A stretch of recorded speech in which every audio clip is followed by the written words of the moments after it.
Formal na muling itinalaga si Police Brigadier General Arnold Argente bilang Regional Director ng Police Regional Office 12 sa isinagawang turnover ceremony sa General Santos City.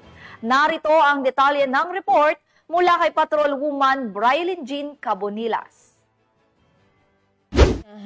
Police Lieutenant General Jose Melencio C. Nartates Jr., Acting Chief PNP, ang Assumption of Office Ceremony ng muling itinalagang Regional Director ng Police Regional Office 12 na si Police Brigadier General Arnold P. Argente na ginanap sa Police Regional Office 12, General Santos City nito lamang Setyembre 3, 2025. Matatandaang napalitan si Police Brigadier General Argente bilang Regional Director ng Police Regional Office 12 noong Hulyo 30, 2025.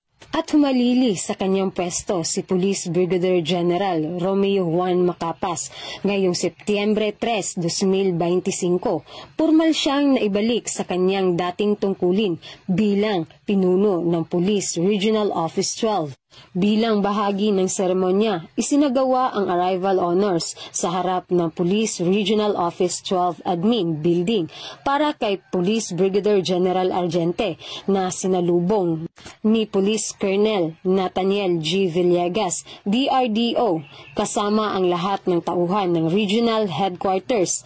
Sinundan ito ng arrival honors para kay Police Lieutenant General Nartates Jr. Formal namang tinanggap ni Police Brigadier General Arnold C. Santiago, DRDA, at sinalubong din ng buong RHQ personnel. Sa kanyang talumpati, binigyang diin ni Police Lieutenant General Nartates ang pagbabalik ng tiwala at kumpiyansa ng PNP sa pamumuno ni Police Brigadier General Argente.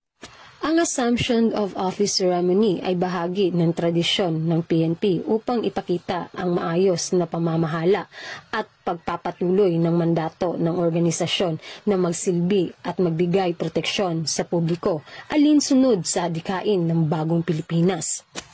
Mula dito sa General Santos City, ako po inyong PNN Correspondent, Patrolwoman Brilyn Jean Cabonilas, alagad ng batas, taga-taguyod ng Balitang Pulis.